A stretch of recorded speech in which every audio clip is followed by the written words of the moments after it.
하나님 말씀 같이 보겠습니다. 마태복음 7장 24절에서 27절까지 한 절씩 교독하겠습니다. 제가 24절을 먼저 읽겠습니다. 그러므로 누구든지 나의 이 말을 듣고 행하는 자는 그 집을 반석 위에 지은 지혜로운 사람 같으리니 비가 내리고 창수가 나고 바람이 불어 그 집에 부딪히되 무너지지 아니하나니 이는 주체를 반석 위에 놓은 까닭이요. 나의 이 말을 듣고 행하지 아니하는 자는 그 집을 모래 위에 지은 어리석은 사람 같으리니 비가 내리고 창수가 나고 바람이 불어 그 집에 부딪힘에 무너짐이 심하니라. 아멘. 여러분 반갑습니다. 예, 인사 한번 하시죠. 예, 앞뒤 보시면서 반갑습니다. 예. 저는 2019년에 우리 교회가 하나님께 칭찬받는 교회가 되었으면 좋겠다는 생각을 했어요. 하나님이 칭찬하시는 교회가 되면 얼마나 좋을까? 그래서 지난 주일에 칭찬받는 교회가 되기 위한 조건이라는 제목으로 설교를 했는데, 물론 설교 내용을 다 기억하시는 분은 없으리라고 생각을 하고, 혹시 가물가물 하시겠지만 제가 다시 정리를 한번 해보면, 여러분 설교의 핵심을 혹시 기억하시는 분 계세요? 한마디로 하나님 앞에 칭찬받는 교회가 되기 위해서 칭찬받기 위한 조건으로 제가 딱 한마디를 했는데 기도하자는 것이었어요. 기도하자. 교회니까, 그리고 목사니까 의뢰이 그렇게 설교했겠지. 뭐 그 말도 틀린 건 아니죠. 교회니까, 목사니까 당연히 기도하자고 이야기를 하죠. 그런데 사실은 기도를 왜 하자고 했는지가 더 중요해요. 왜 기도를 하자고 했는지. 여러분, 기도는 하나님이 살아계시다는 사실, 즉 하나님의 존재하심을 인정하는 가장 확실한 믿음의 표현 방식이라고 그랬어요. 여러분, 하나님이 살아계신 것을 확신하지도 않는데 기도하는 사람은 없어요. 하나님이 살아계신다라는 걸 확신하기 때문에 기도하는 거예요. 내 눈에 보이지도 않는 하나님 앞에 어떻게 내가 기도할 수 있어요? 하나님이 계시다는 것을 믿기 때문에. 그래서 기도하는 거예요. 그러니까 기도하는 것은 하나님이 살아계신 것, 하나님이 존재하고 계시다는 것, 내 눈에 보이지 않지만 지금 하나님이 내 앞에 계시다는 사실, 그것을 믿음으로 표현하는 가장 확실한 방법이 뭐냐? 기도예요. 여러분 기도하시기 바랍니다. 그러니까 다시 말해서 신자가 정말로 하나님을 믿는지 아니면 믿는 척만 하는 건지, 그것을 어떻게 알 수 있는가? 물론 여러분 현재의 모습만 보고 판단할 수는 없겠죠. 현재의 우리 모습만 보고는 정말로 저 사람이 하나님을 믿는지 아니면 하나님을 믿는 척만 하는 건지 우리끼리는 또 알 수 없어요. 여러분, 신자는 성장의 과정에 있어요. 성화의 과정 가운데 있다라는 거죠. 그렇기 때문에 신자들끼리의 믿음은 서로 비교할 수 없고, 또 우리끼리는 서로 판단하기가 어려워요.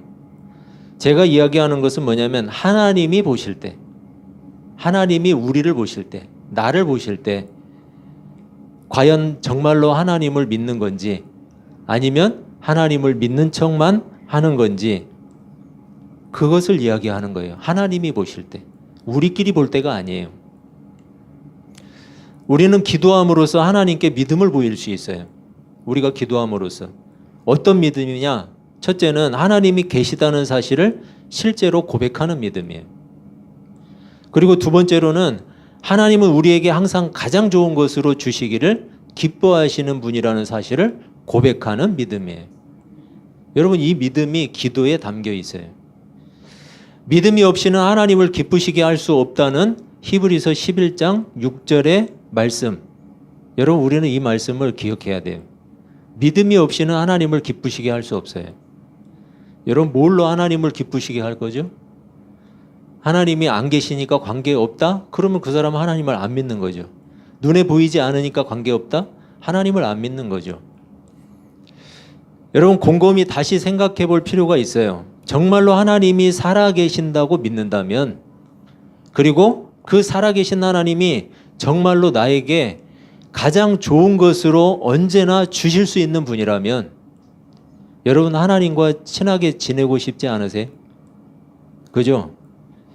제가 초등학교 다닐 때, 뭐 그때는 국민학교였지만 초등학교를 다닐 때 딱지를 많이 가진 친구가 최고였어요. 아주 인기가 많았어요. 딱지, 네모난 딱지 말고 동그란 딱지가 있었어요. 동그란 딱지, 그거는 다 모양이 다 틀리고 그림이 다 다르기 때문에 그것을 많이 가지고 있는 친구 옆에는 항상 누군가 따라다녔어요. 그래서 그 친구가 딱지를 많이 따면 옆에서 정리를 해줘요. 아부하는 거죠. 그리고 많이 따면은 옆에서 아부를 해요. 잘한다고. 예. 여러분 그래야 나중에 어때요? 그 친구가 딱지를 많이 따면 한 주먹 집어줘요. 저처럼 적극적이지 못했던 사람은 딱지를 얻지를 못했어요. 적극적인 사람, 옆에서 막 이렇게 많이 떠들어주는 사람. 여러분 딱지 많은 친구 옆에서 이렇게 친한 척만 해도 생기는 게 있죠. 하나님과 친하게 지내면 어떨까요? 하나님이 얻어낼 게 별로 없는 분인가요? 아닐걸요? 하나님은 얻어낼 게 정말 무궁무진할걸요? 여러분 하나님은 우리와 친하게 지내고 싶어 하세요. 친하게 지내고 싶어 하세요. 여러분 하나님과 친하게 지내세요? 그러다 보면 하나님이 뭘 좋아하시는지를 알게 될 거예요. 친하게 지내면 당연히 가까이 지내면 뭘 좋아하는지를 알아요. 하나님이 좋아하시는 일을 하는 것이 하나님께 칭찬받는 일 아닐까요? 그렇죠? 오늘 마태복음 말씀 역시 하나님이 좋아하시는 일이 무엇인가를 말하고 있어요. 여러분 하나님은 선하신 분이시죠? 하나님은 거룩하신 분이잖아요. 그런데 왜 하나님이 세우신 교회가 욕을 먹을까요? 하나님께서 부르신 그리스도인들이 왜 욕을 먹을까요? 하나님은 선하신 분이고 하나님은 거룩하신 분인데 왜 교회가 욕을 먹고 그리스도인들이 욕을 먹죠? 택배를 하는 어떤 사람이 있어요. 택배를 하시는 분. 그 택배를 하시는 분 아내가 교회를 다니는데 그분은 안 다녔었는데 아내를 정말 많이 사랑하는 것 같아요. 제가 보니까. 아내가 교회를 가자고 자꾸 조르니까 교회를 갔던 모양이에요. 그런데 이제 한 2주째 교회를 출석을 했는데 교회 복도에서 어떤 여자분하고 마주쳤대요. 그런데 그 여자분이 갑자기 당황하면서 갑자기 얼굴이 굳어지더래요. 교회에서는 그 여자분한테 권사님이라고 부르더래요. 근데 그 권사님이 왜 얼굴이 굳었을까요? 그 권사라고 하는 분이 이 사람이 택배를 배달하면서 자주 갔던 집이래요. 그런데 아마도 그 권사님이 아주 마음을 불편하게 하고 까다롭게 하는 그런 고객이었던 것 같아요. 여러분 이 작은 동네에서 우리가 언제 어디서 어떻게 만날 줄 알아요? 그죠? 틀림없이 한 번은 만날 거예요. 그런데 그 권사님이 했다는 마지막 말이 저를 너무나 부끄럽게 했어요. 저는 그냥 묵묵히 옆에서 그냥 이렇게 주워 듣고만 있었는데 그 권사님이 그 친구한테 그러더래요. 신앙생활 열심히 잘하세요. 이렇게 이야기를 하더래요. 저는 그 말을 들으면서 참 마음이 아팠어요. 그러지 말고 그냥 혹시 마음이 불편했으면 미안했다고 말해줬으면 좋지 않을까요? 여러분 누구나 우리는 실수를 해요. 하지만 실수를 인정하는 일은 누구나 할 수 있는 일이 아니에요. 그렇죠? 저는 우리 그리스도인들이 그렇게 할 수 있었으면 좋겠어요. 하나님의 사람들이 실수를 인정하고 잘못을 인정하는 일, 하나님이 좋아하시지 않을까요? 정말 좋아하실 거예요. 하나님은 우리가 완벽하기를 원하시는 게 아니에요. 물론 완벽하기를 원하시죠. 그렇지만 완벽할 수 없다는 걸 아시잖아요. 그렇다면 적어도 실수를 인정하고 잘못을 인정할 수 있다면 여러분 그게 복음 아닐까요? 내가 누군가에게 가서 신앙생활 잘하세요. 예수 잘 믿으세요. 너나 잘 믿으세요. 이런 말 듣지 않으려면 그냥 가서 미안합니다. 내가 불편하게 해서 죄송합니다. 이렇게 하는 게 복음 아닐까요? 예수 믿고 천국 가세요 하지 말고 그 사람에게 친절을 한번 베풀면 그게 더 큰 복음 아닐까요? 여러분 오늘 마태복음 본문은 우리가 어디에 주추를 놓았는가를 묻고 있어요. 여러분 주추가 뭐죠? 기둥이에요? 주추가 뭔지 잘 모르시는군. 네, 그렇죠. 주추는 집을 지을 때 가장 기초가 되는 기초공사인데 지금은 그렇게 안 하죠. 물론 한옥을 지을 때는 지금도 그렇게 하는데 여러분 집에 기둥을 세우기 전에 그 기둥을 세울 주요 부분에다가 커다란 돌을 갖다 놔요. 잘 다듬은 돌. 그 무거운 돌을 갖다 놓고 그 돌을 뭐라고 그래요? 그래서 주춧돌이라고 하죠. 주춧돌.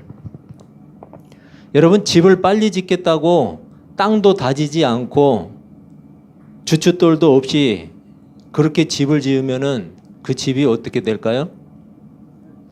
상당히 불안할 거예요. 그러다가 바람이 심하게 불거나 비가 많이 오면 무너질 거예요. 그렇게 지은 집이나 그리고 생각, 그것을 우리가 네 글자로 사상누각이라고 하죠. 사상누각. 기초도 없이, 기초도 단단하게 하지 않고 지은 엉성한 집, 그리고 그렇게 생각한 엉성한 생각, 그것을 사상누각이라고 해요. 여러분 모래 위에 지은 집이라는 뜻이에요. 예수님이 본문 7장 26절에서 말씀하죠. 나의 이 말을 듣고 행하지 아니하는 자는 그 집을 모래 위에 지은 어리석은 사람 같으리니. 여기에도 모래 위에 지은 집이 나오네요. 여러분 주님이 가르치시는 말씀을 듣고도 행하지 않는 사람과 모래 위에 자기 집을 짓는 사람을 동일시하고 있어요. 여러분은 집을 지으면 모래 위에 주춧돌도 없이 그렇게 지으시겠어요? 아니죠. 그런데 그 사람하고 그런 사람하고 주님이 가르치는 말씀을 듣고도 행하지 않는 사람과 같대요.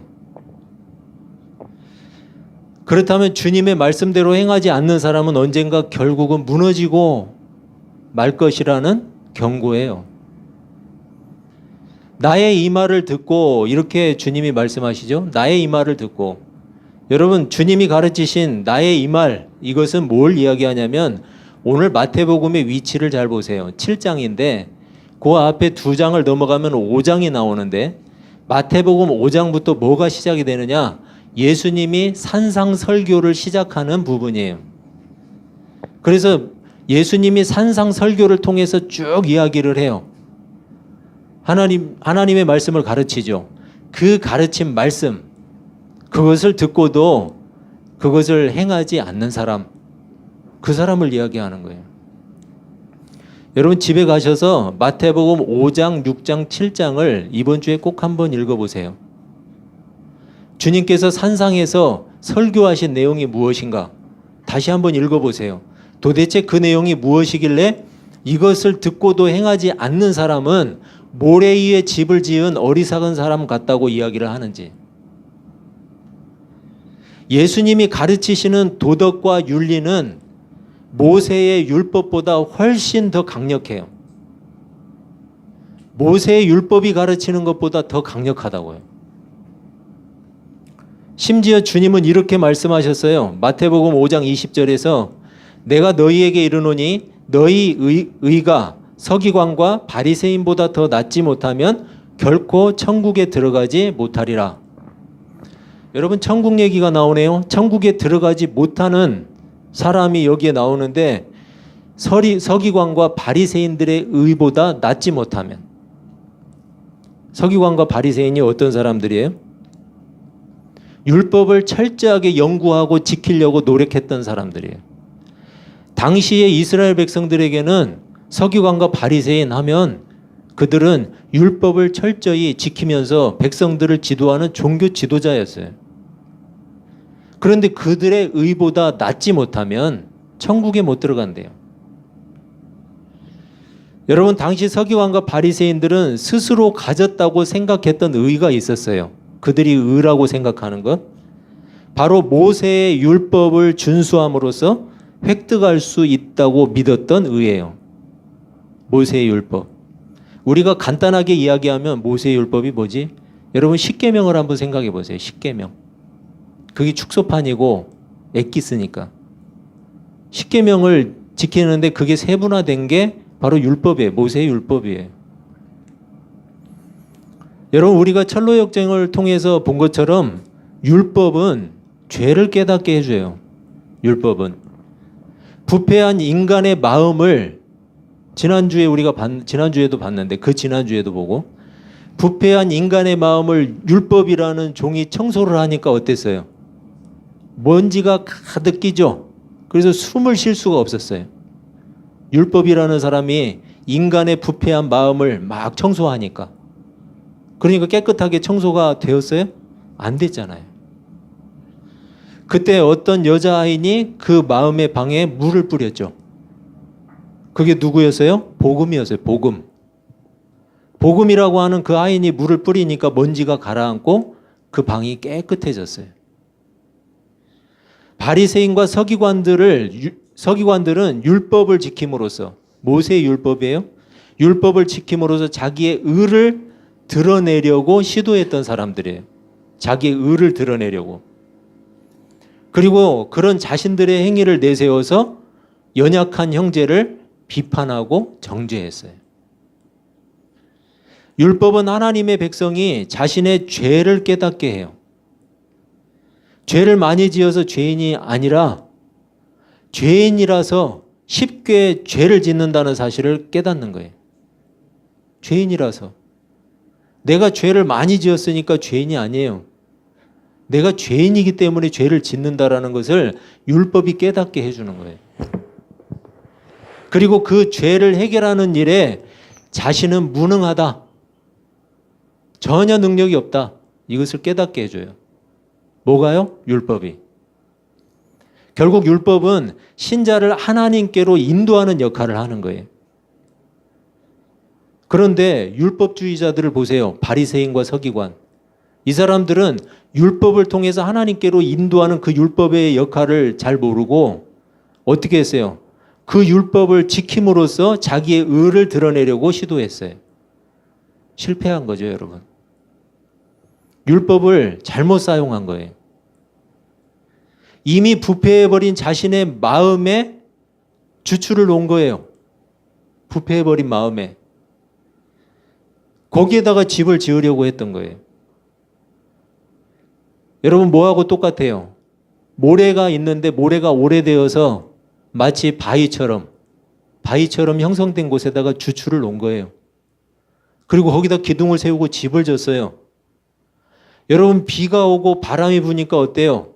그 모래가 점점 물기가 스며드니까 무너져 버려요. 그러면 놓았던 주추도 어떻게 돼요? 무너져 버리는 거예요. 부패한 인간의 마음에다가 주추를 놓고 기둥을 세우고 집을 지었던 사람들이 누구냐? 바리새인과 서기관이에요. 자신들의 부패한 마음을 생각 안 하고 거기에다가 율법을 지킴으로써 자기의 의를 내세우려고 했던 거예요. 그래서 그런 의로는 천국에 들어갈 수 없다고 말씀하세요. 주님이. 전혀 변화가 없고 여전히 부패한 마음을 가졌기 때문이에요. 전혀 변화가 없어요. 하지만 예수님을 따르는 사람들은 어떻느냐?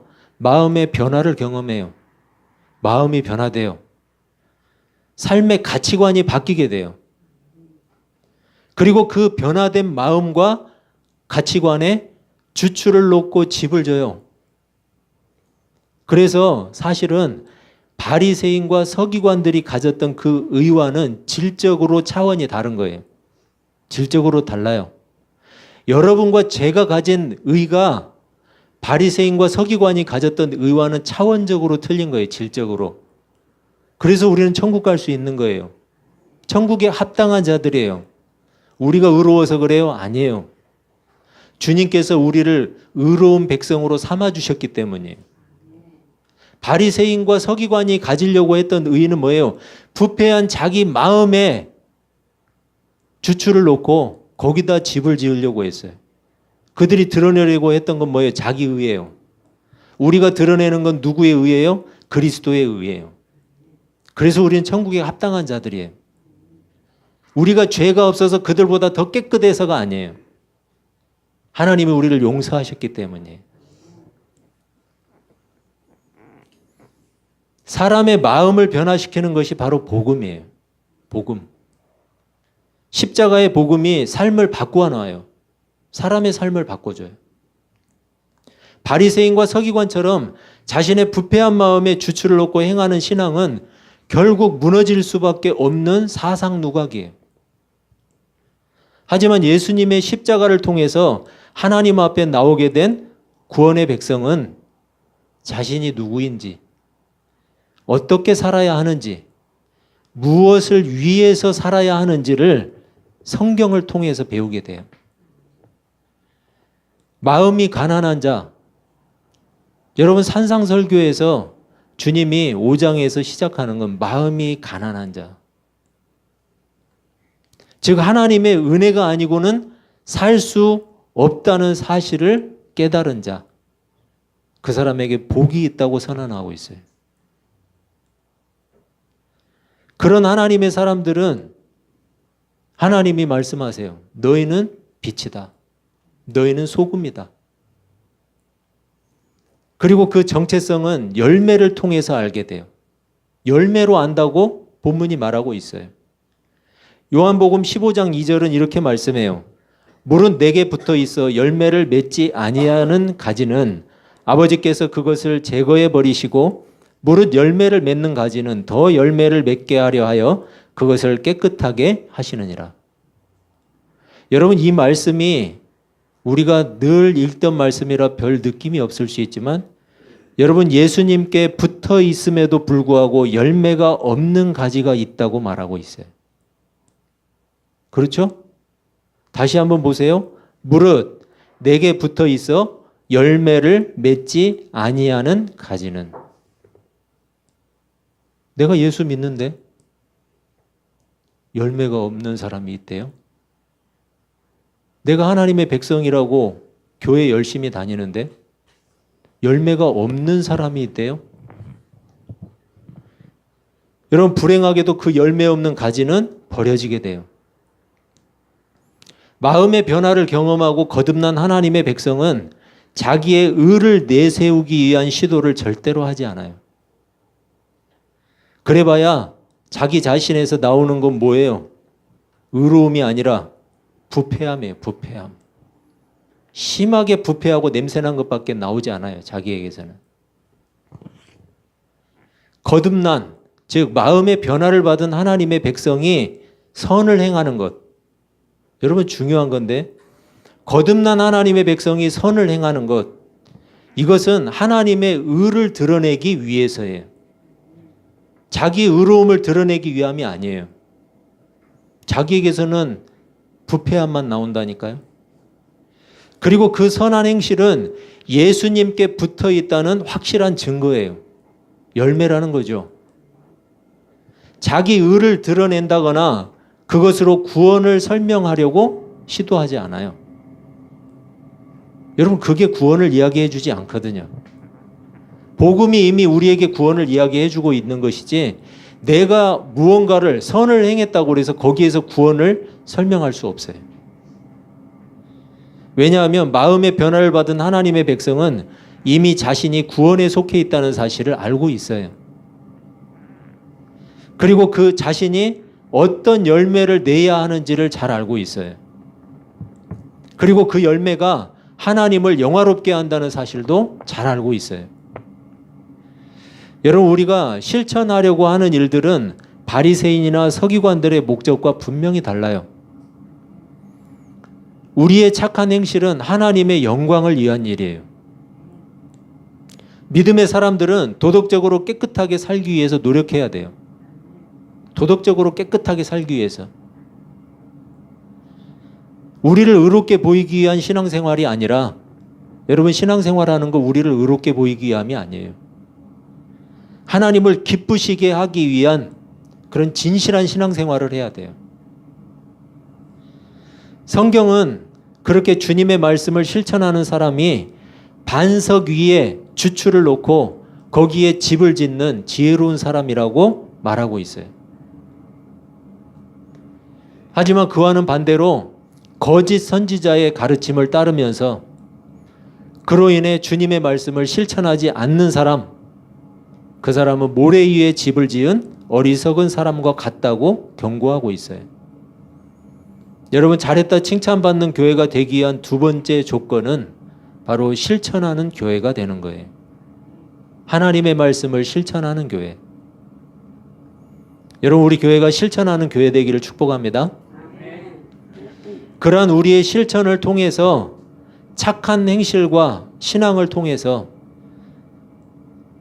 여러분, 지금 교회의 명예가 얼마나 실추되어 있어요. 교회, 제가 들어도 그렇게 귀하게 들리지 않아요. 권사라는 그분이 그 친구 앞에서 얼마나 부끄러웠을 거예요. 여러분, 우리의 모습이에요. 우리 자신의 모습. 저는 우리의 착한 행실과 신앙을 통해서 실추된 교회의 명예가 회복되었으면 좋겠어요. 그리고 하나님의 이름이 세상 가운데에서 좀 존중을 받았으면 좋겠어요. 우리도 귀하게 여기지 않는 이름을 세상이 귀하게 여길까요? 우리가 귀하게 여겨야죠. 그분의 이름을 위해서 살 수 있어야죠. 여러분, 그렇게 착한 행실과 신앙, 그것으로 하나님의 이름을 아름답게 세상에 증거할 수 있는 그러한 한 주간 사시기를 주님의 이름으로 축원합니다. 기도하겠습니다.